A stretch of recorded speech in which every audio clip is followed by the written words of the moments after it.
Texas Panhandle, late Sunday, September 1944. Heat lies still on the Caliche Road until a convoy of church pickups crests the rise, white dust curling behind hymn-painted tailgates.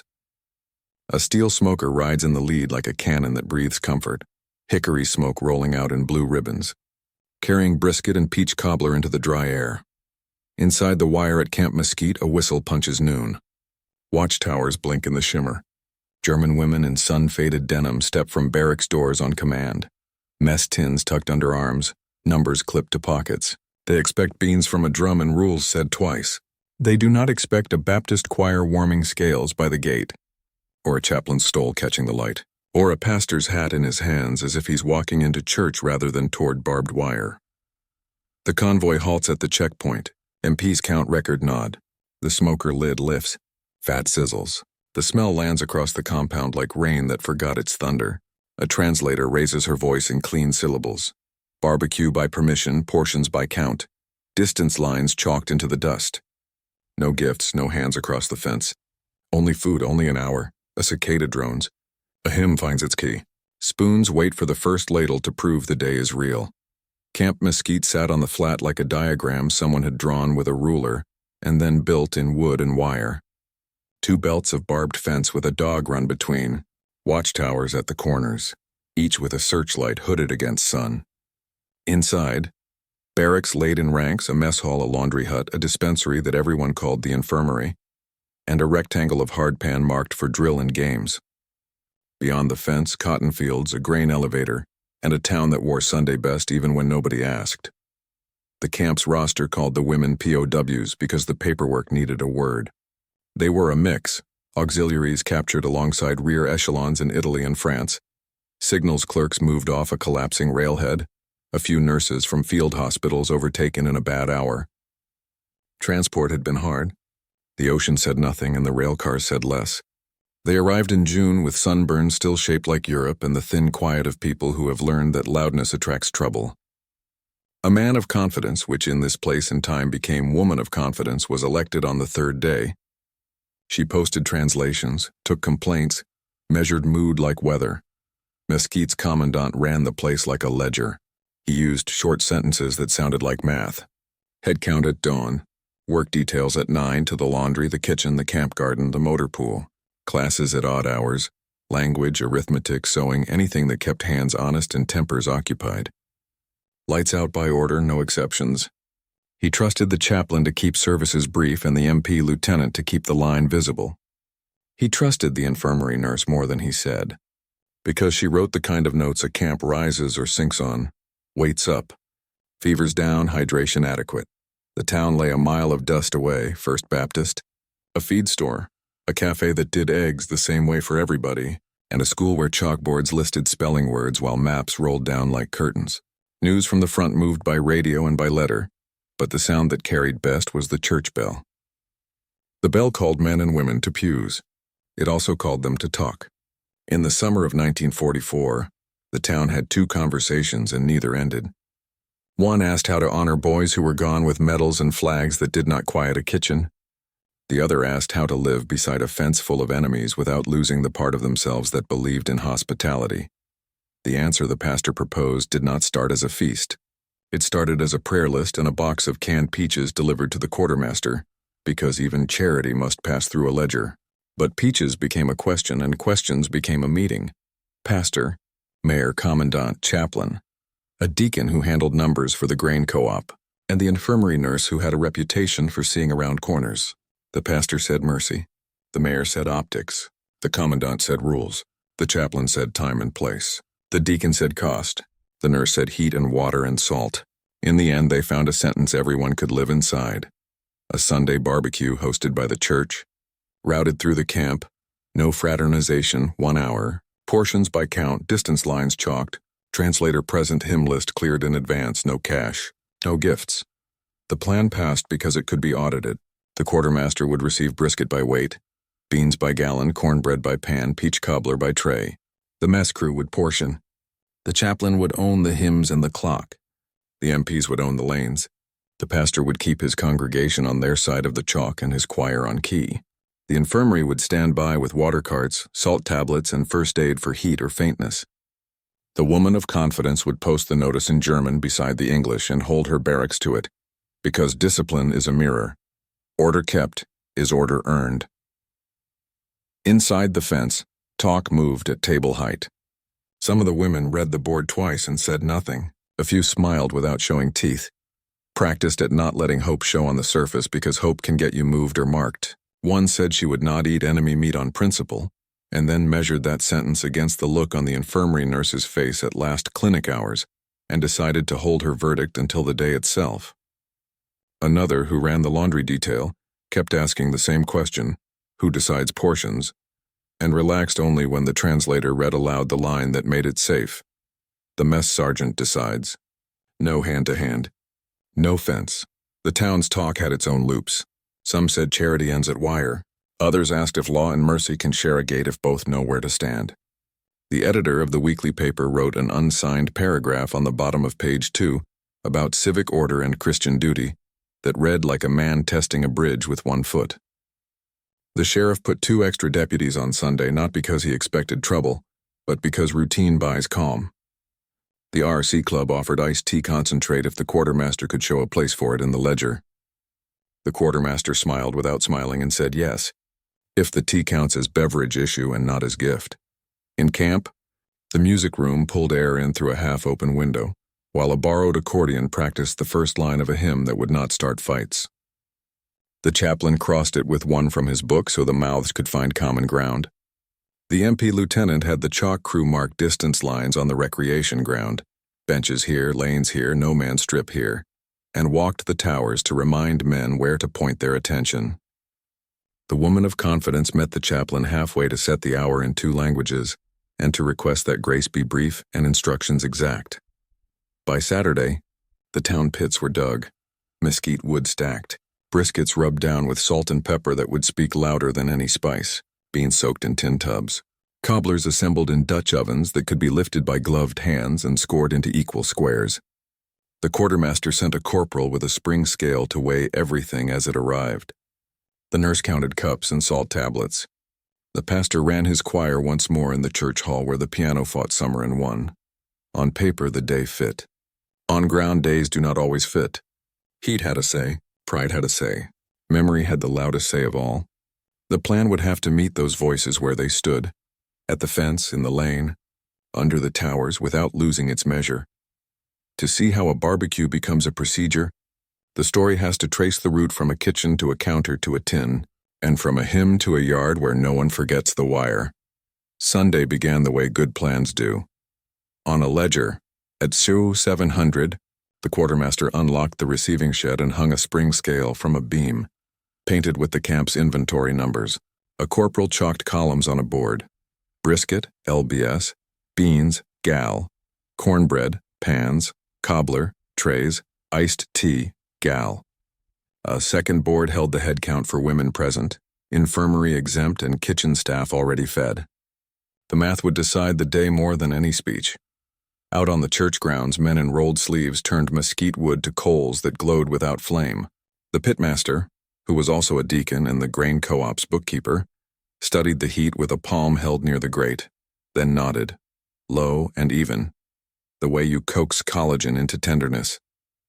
He closed the smoker lid with the care of a man easing a door at night, so a sleeping house stays asleep. The choir ran a final cadence, the altos finding their note like soldiers finding a line. By 0930, a convoy of pickups and 1 flatbed rolled up to the post gate. The MP lieutenant checked manifests against the church secretary's typed list, then waved the trucks to a chalked receiving lane. No one crossed the fence. The pastor stood on the civilian side with his hat brim flat and 2 fingers resting on the hymn list as if a breeze might try to edit it. The chaplain stood opposite with a clipboard and the kind of smile that reads as permission, not as invitation. Between them, the translator waited with a carbon copy of everything. The woman of confidence beside her in a plain blue dress checked out from the camp clothing store for the purpose of being seen. The first brisket came off the smoker like a small planet. The quartermaster's corporal slid the hook beneath a string and read the weight out loud. The clerk wrote. The pastor nodded. Beans in lidded cauldrons thudded onto the scale, Cornbread pans followed. Peach cobbler trays exhaled heat and cinnamon into the open air. Every item received a chalk mark and a signature. Iced tea concentrate mixed a speck in the mess hall. Went down in a separate column under beverage issue, because even a summer mercy had to sit somewhere in the book. Inside the fence, the mess sergeant briefed his line. Ladle sizes matched to portions. Brisket sliced and weighed to 4 ounces, beans 4, cornbread 1 square, cobbler 1 square, iced tea 8 ounces with ice counted by scoop. No seconds. No substitutions except those posted. He set a thermometer in the bean pot and called the number. Safe. He placed another in a pan of iced tea and called that number. Cold.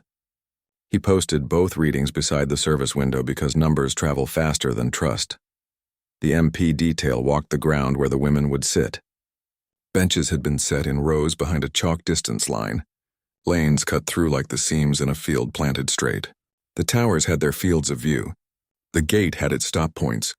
An extra barrel stood ready for waste because abundance, if not planned for, becomes resentment.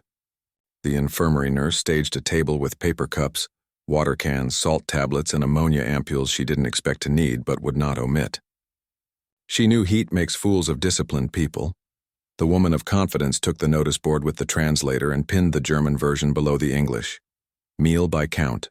Distance lines observed. Hymn list posted. Grace brief. No speaking across fence. No gifts, no photographs. She read it aloud in a voice trained by chores and quiet rooms. A few faces in the gathering rank surrendered muscle around the eyes, reading comprehension turning into a kind of breathing.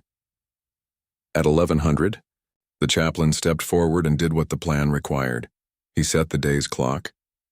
Grace would be under 30 seconds. Hymns would run 2 verses each. The choir would sing from beyond the fence. The women could hum if they wished. Eating time would be 35 minutes, cleanup 10, dismissal by row. If anyone faltered in the heat, the nurse would decide next steps. The MP lieutenant would give her the space to do it. The pastor raised a hand for silence and gave it to the chaplain. The chaplain prayed like a man signing a shipping order. Clear items, no flourishes, amen. The serving line opened and immediately found its rhythm. A slice of brisket slid to the tray and landed on weight. Beans took their place in the tin's deep well. Cornbread made a corner. Cobbler shone with a thickened peach gloss. A cup of iced tea beaded with condensation and steadied in the hand as it moved from counter to bench. The scent moved too, smoke, fat, sugar, tea, and with it a change in posture. Shoulders lowered a fraction. Chewing replaced commentary. On the civilian side, the choir began the first hymn, Rock of Ages. Verse 1 in English, verse 2 hummed. Inside the fence, the accordion picked out a gentle chorale whose words stayed in the throat. For a minute, the two pieces walked beside each other without touching. The MPs relaxed half an inch. The towers watched hands, not faces. There was one edge the plan had not fully blunted.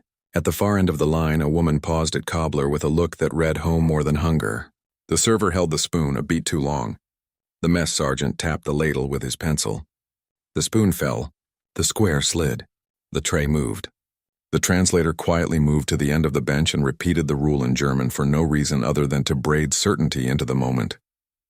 Ritual recovered the second. When cups drained, the nurse made her pass with water and salt. She watched for shaking hands, glassiness, shallow breaths. She found none severe enough to interrupt, only the brief dizziness of people who had exhaled and forgotten to inhale. She recorded ambient temperature on her pad and underlined the number. Cleanup was a second ritual.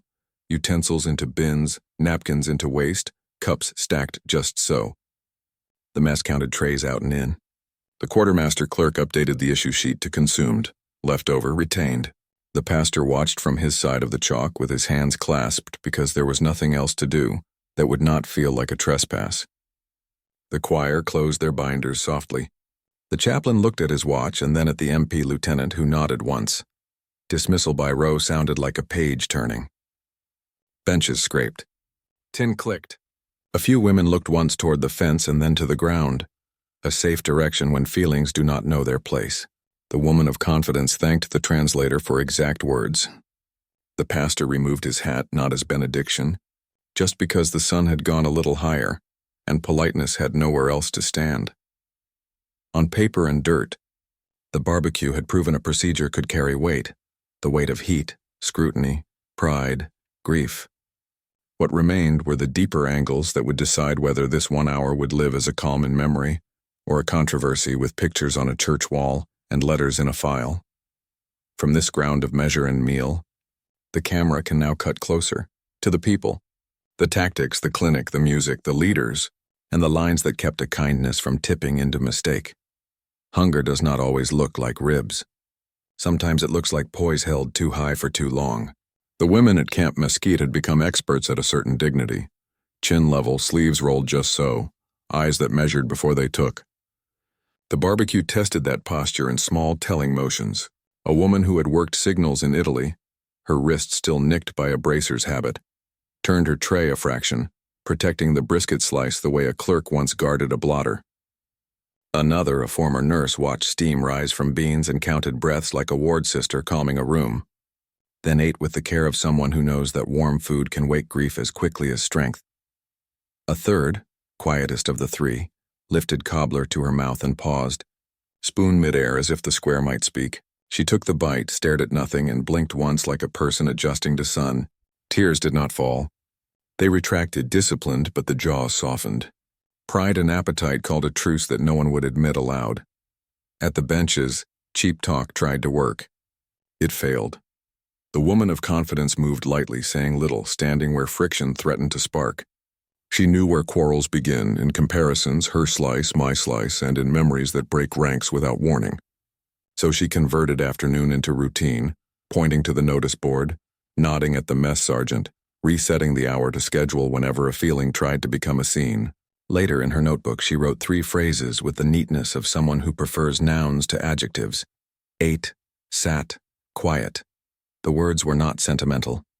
They were accurate, which, for people who have lived with rumor, is the highest kindness a sentence can pay. The most merciful object in the yard was not a ladle or a hymn book. It was the chalk line. Geometry kept narrative from taking over. With benches stacked in rows and lanes carved through like irrigation cuts, the MP lieutenant could see without looming, and the women could inhabit the space without performing for the fence. Towers covered the corners. The gate owned the choke point. The mess window owned the pace. The mess sergeant ran his counter like an assembly line trained for accuracy, not speed. Scale, ladle, slice, move. Every 10th tray he checked weight aloud. Not to shame, to reassure. The quartermaster clerk stood a step back and ticked a mark that meant consumed, not given. If a pan emptied too soon, the line did not stall in complaint. It executed the contingency, substitution posted on a card waiting for this purpose, with initials already dry. On the civilian side, the pastor kept his choir a yard behind a rope and their volumes a notch below the point where echoes confuse commands. He had rehearsed lowering his hand on a held cord so that the sound would not spill into the interpreter's instructions. The chaplain kept the watch and the grace as short as breath allowed. The infirmary nurse patrolled with water at a walk that sent a message. You have time. Distance mattered. It made generosity look like policy, not affection. Defense remained defense. The trucks remained trucks. The food lived in the book, and in that arrangement the hour stayed legible, to guards, to women, to anyone who might write about it later with an angle of their own. The infirmary nurse treated the barbecue like weather that could turn. Heat was the first patient. She set water cans in shade, counted salt tablets, checked pupils and posture the way medics check kit. She knew that iced tea softens the mouth, but can trick the body into thinking thirst has earned a holiday. So she paced the lanes with plain water and a voice that said sip without nagging. Calories were not romance. Brisket 4 ounces, plus beans, cornbread, cobbler, sugar and fat and salt where recent weeks had skimped. To the nurse, the plate read like a prescription in solid form. The women's gait on dismissal told her what the stethoscope later would confirm. Hips a touch looser, shoulders no longer clamped against an imagined blow, a corner of the mouth unbraced. She marked ambient temperature and consumption on a pad for an evening note. Heat manageable, hydration adequate, appetite improved, no collapse. The clinic ledger's power is that it does not care for speeches. If a meal steadies a barracks, evening sick call shortens. If salt and water do their jobs, headaches do not turn into nausea, and nausea does not escalate into panic about imagined poisoning or plots. The nurse did not share this calculus with the pastor. He had his own work. But when the MP lieutenant asked if the hour had been worth the risk, she pointed with her chin at the empty benches and the clean, quiet yard, and later wrote 4 words she was willing to read aloud at any meeting. Clinic light. Mood steady, those are medical sentences. In a camp, they double as strategy. The proof that kindness measured, salted, timed, and logged can carry heat and pride without spilling. The human, the geometry, and the clinic give the hour its spine. The next 3 angles, music, leadership, and the moral weather beyond the fence, show where feeling lives without burning the frame.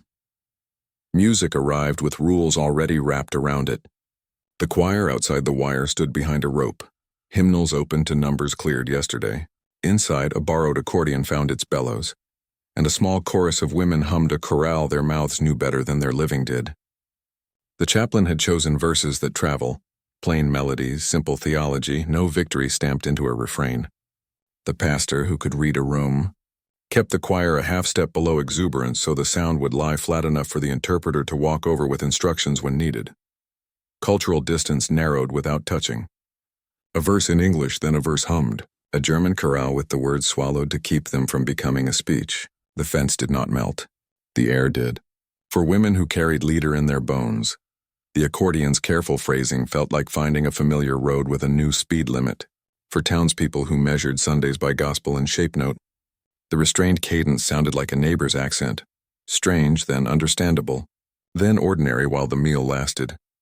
The woman of confidence watched tempos, not faces. She knew that a hymn can undo a week if it reaches too far back or points too far forward. So she asked the accordionist to keep the chorale short, then nod at the chaplain's hand when the choir began, "Abide with me," soft enough to soak into dust and not into headlines. Music became what the plan needed it to be. Timekeeper, pressure valve, a frame that lets breath travel without starting a story bigger than the hour. When the last chord settled, benches still faced inward. That was the measure of success. Nothing in the yard worked because hearts warmed. It worked because leaders agreed on a pencil line and did not let weather move it. The commandant signed the order. 1 hour, portions by count, no fraternization, hymn list vetted, medical oversight, dismissal by row. The pastor signed the convoy manifest and promised his congregation that charity would not turn into spectacle. No leaning on the fence, no photographs, voices kept to pitch. The woman of confidence signed the posted translation and took ownership of compliance inside her barracks. No bargaining at the counter, no comments at the wire, no displays that turned food into a stage. Every signature bought the next person room to do their job. The MP lieutenant could run lanes with fewer men because benches sat where sight lines were clean. The mess sergeant could portion without heroics because the quartermaster's scale told him he was right. The chaplain could cut a verse or a flourish because the pastor had already trained his choir not to chase moments. The nurse could decide to halt a row for water because the lieutenant knew the order would be obeyed without debate. Authority did not shout. It ticked. When a small edge appeared, an extra heartbeat at the cobbler pan, a pause before a ladle, leaders used tools, not tones. Pencil tap, hand signal, posted card. The woman of confidence moved once to intercept a look that might have grown into a sentence and replaced it with schedule. Row 3, finish. Row 4, stand. The hour kept its shape because nobody mistook kindness for permission to improvise. In places held together by rumor, the most radical discipline is a plan that survives contact with appetite. The day never pretended to be a picnic. It was charity at a distance, and the distance was the moral point. Town grief, names in church windows, blue stars in parlor frames stood on one side. Enemy women captured far from home stood on the other. Between them, rules. Food moved across that gap only through the ledger and the ladle. No hand-to-hand. No soft conversations discovered by a camera. No favors that would turn into accusations when they touched paper. Some in town wanted more. A mother asked whether she could hand a plate through the wire, to look one of them in the eye. The pastor said the truest hard thing he had said all year. We don't do eye contact today. We do parody. Others wanted less. A veteran uncle said charity should wait until telegrams stop coming. The mayor read the order aloud at the council and said the second truest hard thing. We're not performing decency. We're measuring it. The community discovered it could live with both sentences because both could be audited. When the hour ended, townspeople folded chairs, choir books closed, tailgates latched. They took home the smell of smoke and the memory of quiet, not a story about bridging chasms. Inside the fence, the women carried a different memory, a measured mercy that did not require gratitude on command. In places where power usually wears a face, power wore a procedure. That kept shame out of appetite and appetite out of politics. The moral weather for once matched the sky, hot, clear, unambiguous. These 6 angles, hunger steadied. Geometry enforced, clinics light, music bounded, leaders aligned, charity disciplined, set the ground for a single decisive afternoon. The hour had held under heat. It had not yet held under pride's last tricks, rumor, lists, and accident. The turning point waits at the same fence line, where a small failure could have turned the day into a headline, and a small correctness turned it into a standard. The Sunday it happened, shot in Camp Mesquite, September 1944 on 200. Heat sits high and still. The notice board wears its neat sentences like armor. The MP lieutenant walks the chalked lanes once more, the powder white lines bright against hardpan. In the receiving shed, the quartermaster clerk rechecks his columns. Brisket consumed to plan, beans within margin, cobbler tray sufficient, iced tea by gallon.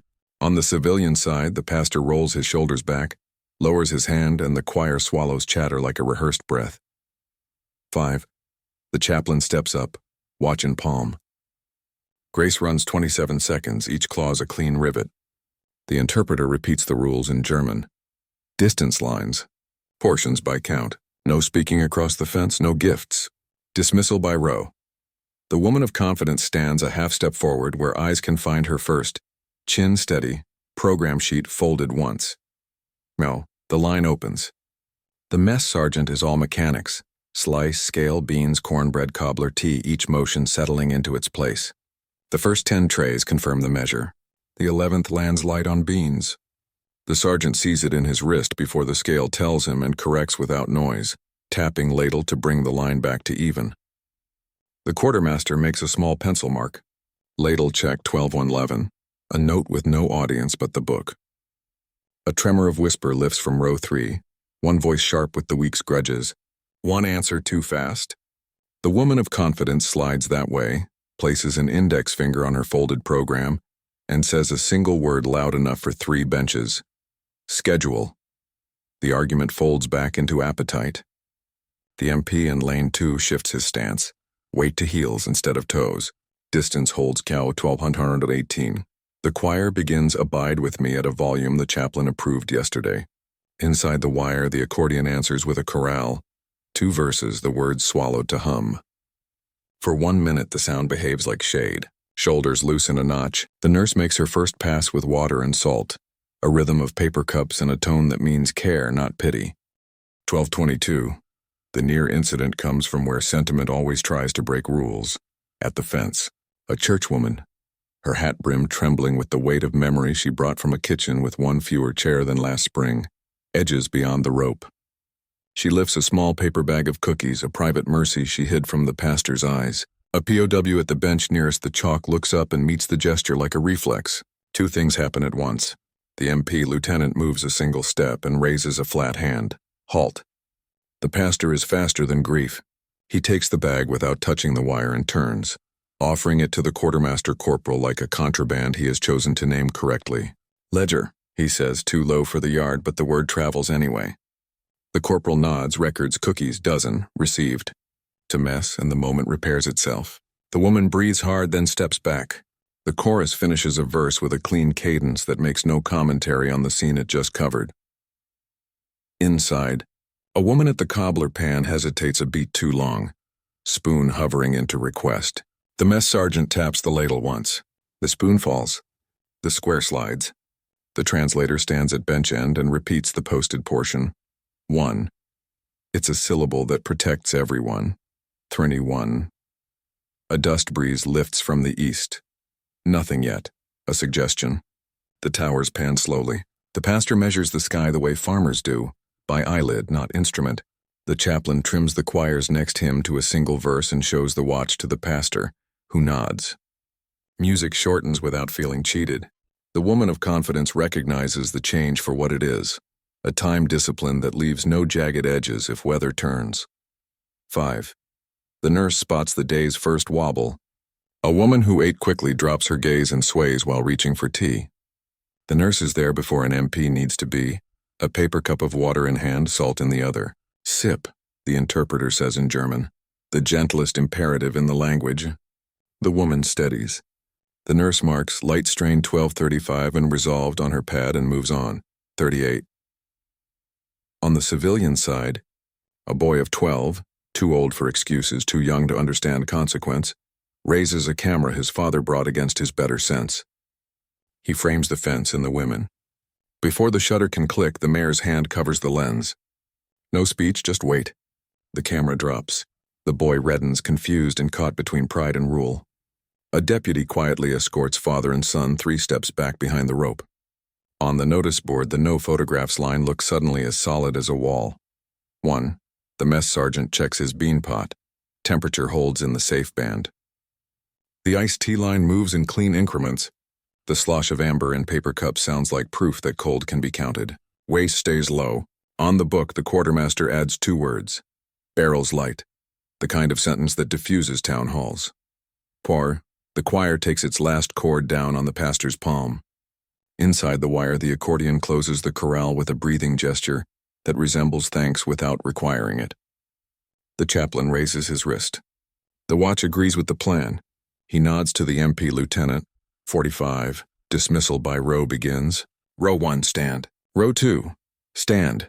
The woman of confidence repeats the cadence in German. Benches scrape, tin clicks, bodies find footfall. No hands lift toward the fence. No voice tries for a speech. The nurse shadows the last rank, eyes on ankles and color, not on faces. The pastor removes his hat and looks down, a private promise to the rule he kept. Bifte. The yard is nearly clear when a gust pushes a shawl from a bench and sends it skittering toward the no-man's strip. A woman moves, half-step instinct, then arrests herself with visible effort. An MP retrieves the shawl with a baton's hook and places it on the bench without ceremony.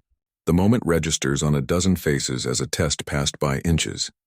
First, the quartermaster totals columns. Consumed, retained, to mess, cookies. The clerk initials the cookie line, routes the bag to the kitchen for evening parody dessert, crumbled into bowls by count. A stray mercy becomes policy. The pastor sees the transfer and lets out the breath he has been storing all afternoon. The chaplain and pastor exchange papers, manifest, program, hymns, as if closing a door together.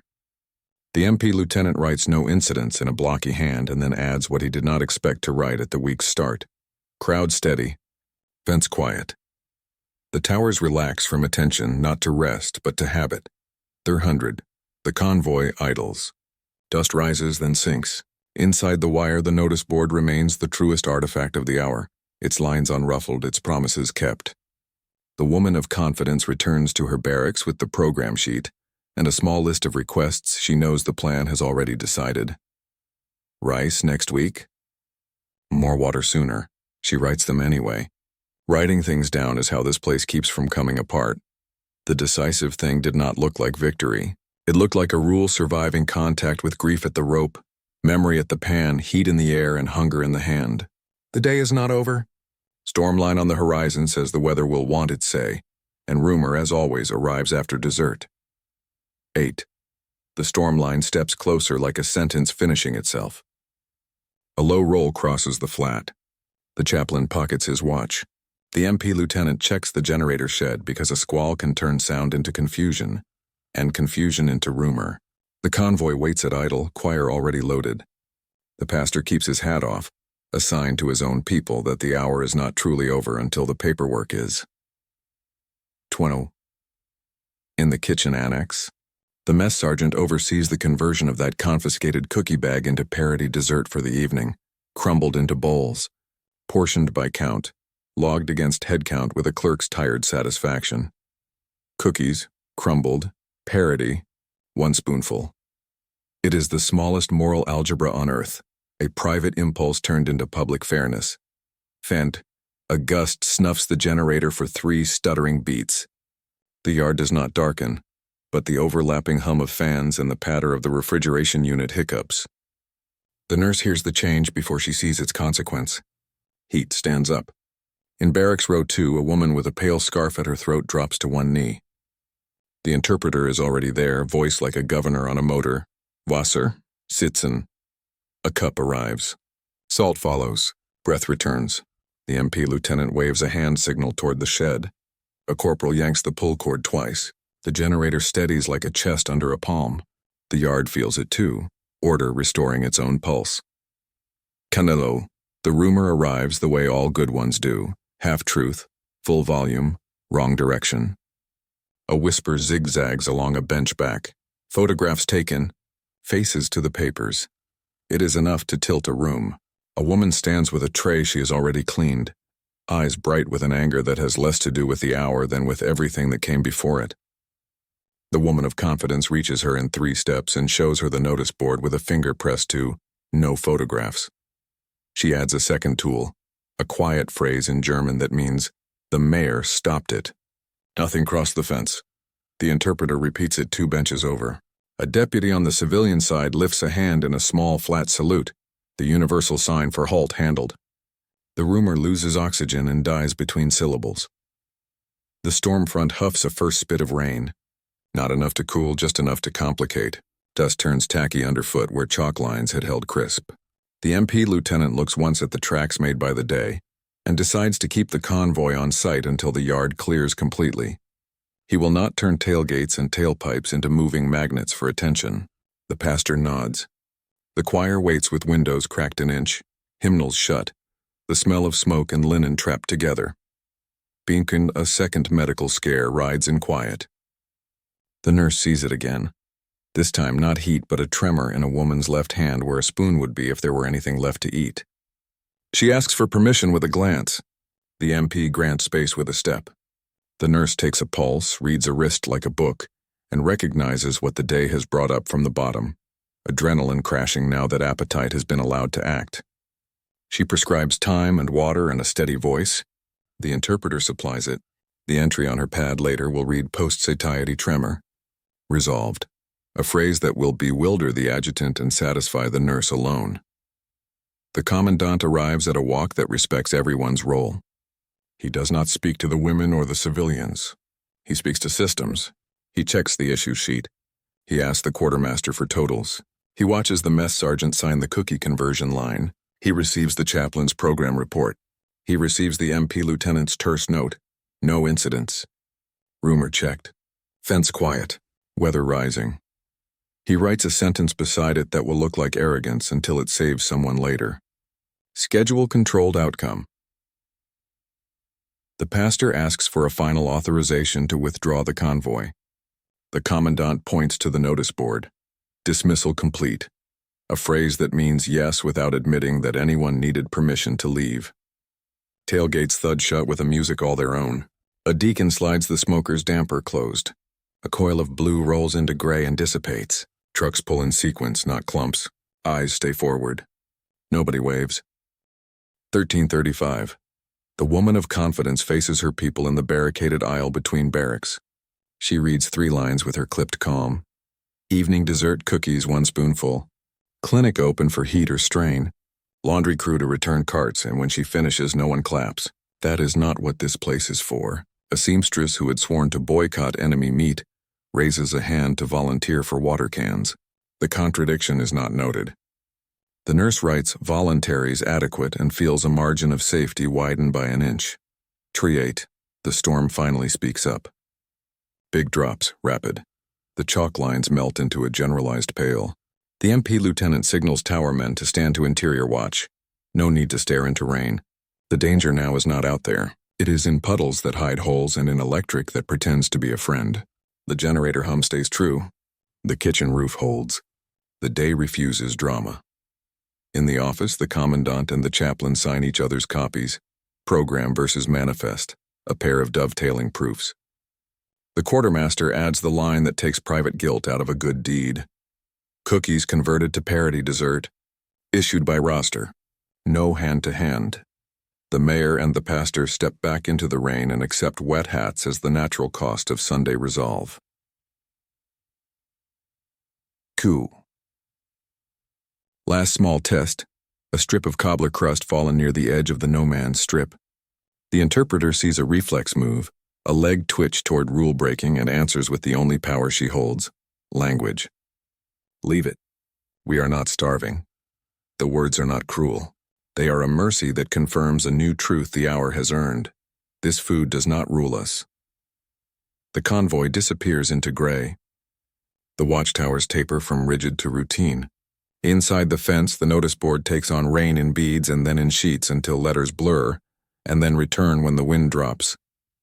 The woman of confidence posts a new slip under the original. Thank you for calm. Clinic open 1600. She signs her name with a practiced plainness. 20. After the storm's quick temper, the air cools. Evening mess opens on the dot. The cookie parody appears exactly as the book promised, one spoonful without anecdote.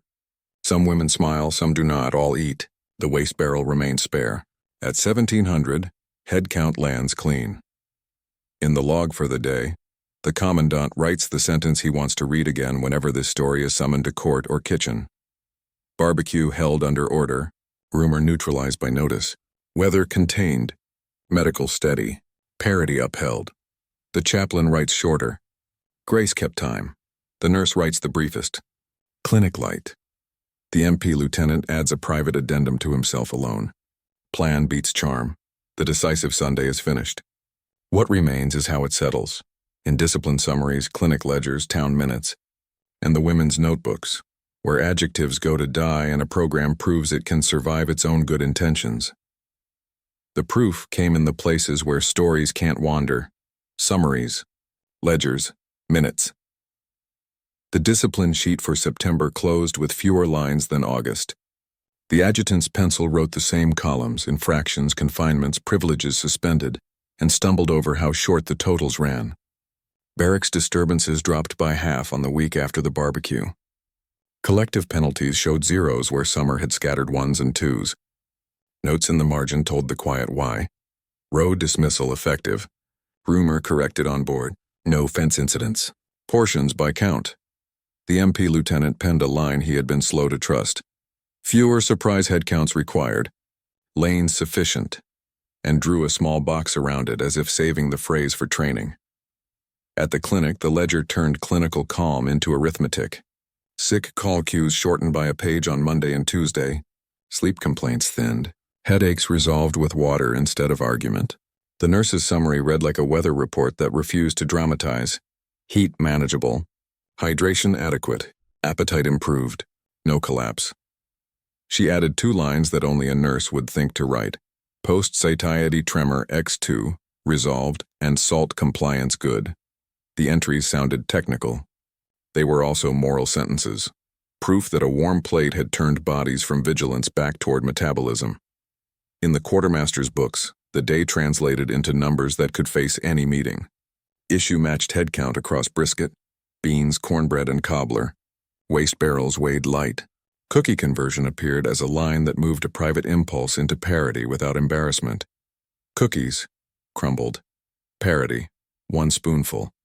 Issued by roster. No hand-to-hand.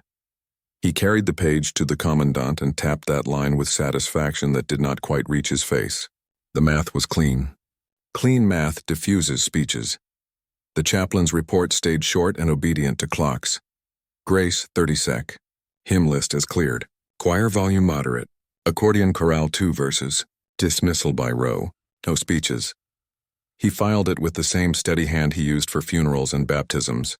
Because ritual is either equal under paper, or it is a performance.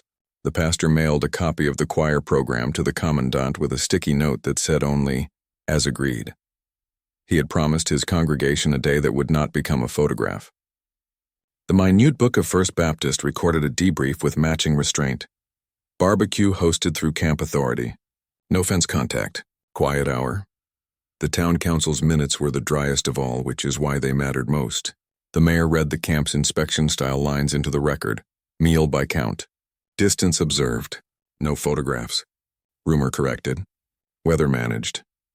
And then moved to the next agenda item about road grading as if decency, properly routed, belonged between gravel budget and water main repair. A letter to the editor appeared later in the week asking why the enemy ate cobbler in sight of the church. The editor printed the quartermaster's line word for word. Parity dessert issued by roster. No hand-to-hand. Rations as posted. It was a reply built from nouns. It did not invite argument, and none arrived. Inside the fence, behavior shifted by degrees measurable at a glance. Evening recreation saw fewer quarrels over benches and more voluntaries for water cans and cleaning. Laundry detail turned in folded stacks a shade neater than usual, a sign the woman of confidence recognized as gratitude experienced, but not confessed. She wrote her 3-word summary for the week and underlined it once. Ate, worked, slept. When a new rumor tried to seed itself, photos to the paper, the barracks corrected it with procedure before the interpreter could. Men and women who live under schedules trust posted slips more quickly the second time. The MPs adjusted rosters on the strength of outcomes. Fewer men on exterior posts during program blocks. More attention to interior lanes and the notice board. The lieutenant, who had entered Sunday prepared to dislike the whole experiment, wrote a private memo. Plan beats charm. Pencil beats talk. He recommended a repeat in October if supply and weather allowed, and asked for iced tea to be logged again as beverage issue, because the cup steadied hands better than he would have guessed. Not everyone warmed. A handful of women ate without looking up, then returned to work with the rigid economy of people who do not trust good hours to last. One wrote enemy meat on a scrap and pinned it under her bunk slat like a talisman against sentiment. Yet even she raised her hand for water duty 2 days later, and the nurse, who kept score without keeping grudges, marked voluntaries adequate on her pad with a small, untheatrical satisfaction. By Friday, the weather had forgotten its tantrum. In the music room, the accordion's bellows wheezed through a scale. The chaplain and the woman of confidence trimmed next Sunday's list to hymns that travel. The quartermaster penciled sweetbread substitution if cobbler unavailable on a card and left it clipped to the board. A hedge against supply that was also a promise to a room. No surprises. When the commandant closed the week's file, he wrote the sentence he wanted the archive to keep if anyone ever asked how a church barbecue did not become a scandal. Mercy held because procedure held. Then he added another line, smaller for himself, repeatable. The word turned a story into policy. What lingered was the sense that an hour could be useful without pretending to be more. The question was whether usefulness could last. Through new transfers, through a colder month, through the home front moods that blow harder than weather. The answer lived in the next set of numbers and the next set of memories. The barbecue did not become a legend. It became a procedure people could recall without raising their voices. By October, the discipline sheet still leaned quiet on Sundays. Transfers came through with their usual friction. Names on lists shaped tempers more than meals ever will. But the woman of confidence learned to post sequence an hour early. Who, when, why, which rail spur. Anger prefers fog. She gave it weather reports.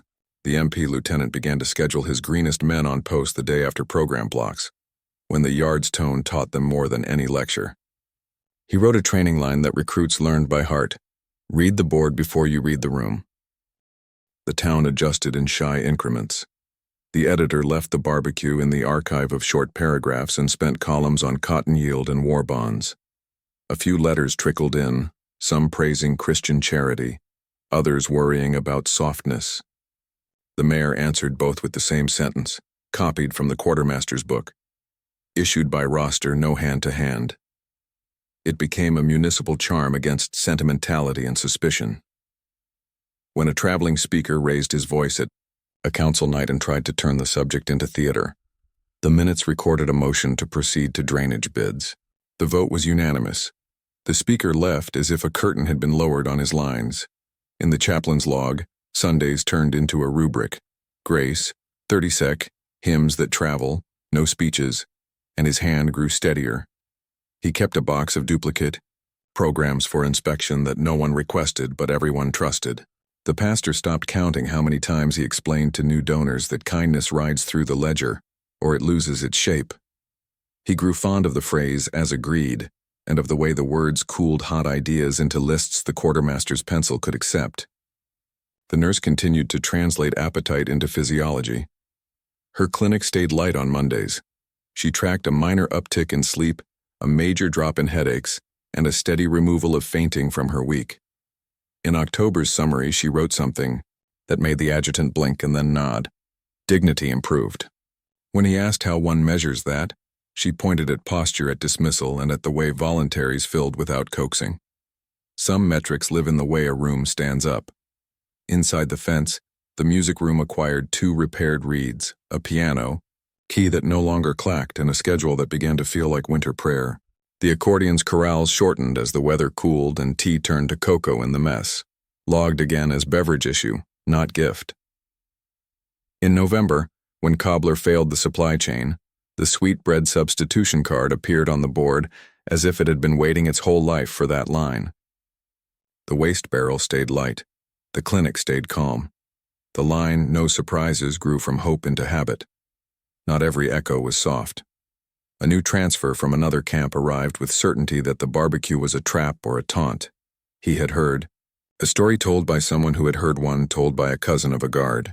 The woman of confidence showed him the board, the ladle size, the beverage cup, the dismissal times. She used nouns the way the nurse used water. The story lost posture. He ate and then asked, in the voice of a man testing the floor, if he could carry cups after. He could. He did. The commandant took the September file and stapled it to October so the archive would see continuity and not a flash. He added a cover memo that used a new word with old patience. Standard. He did not lobby for a medal or a citation. He asked for supplies that make programs keep their shape. Chalk, cups, cocoa, a drum skin for the music room, a new blade for the cook's slicing saw. He received all but the drum skin and replaced it from a GI dump list with initials in the margin so inventory would not wobble later. Winter drew closer. Wind found stitch holes in barracks and made them speak. The ARC calendar shifted to coffee for troops and donuts logged into parody by the quartermaster with his neat, obstinate hand. The town's Christmas committee asked whether a second convoy might deliver sweetbread and hymns. The reply, yes, through mess. No singing inside the wire. Hymn list that travels. Read exactly like the September plan with weather-specific edits. On the day itself, breath smoked. Cocoa steadied hands. The accordion refused heroics and chose Silent Night, with the words held back. The yard did not try for miracles. It achieved order at a temperature where breath can turn urgent just for being seen. The barbecue's long echo lived above the ledger line of clinic light and waste barrels spare. It lived in town minutes that filed decency between invoices. It lived in the MP lieutenant's short memo that rookies learned before they dared an opinion. It lived in a pastor's sermon he never preached, about kindness that refuses to perform and therefore lasts. It lived in the woman of confidence's notebook where 3 words repeated in steady script each Sunday that held, ate, worked, slept. When the last trains finally came with their list-making finality, the program did not wave handkerchiefs. It kept dismissal by row. It kept beverage by cup. It kept hymns that travel soft enough to fold into dust. Women stepped through gates with shoulders not squared against the world so much as aligned to it. The notice board, scarred by pins, blotted by rain, stood for 1 more week, then came down. The ledger closed with a page that did not glow. It remained legible. The hour that began as an experiment had become something harder to praise and easier to repeat. Useful.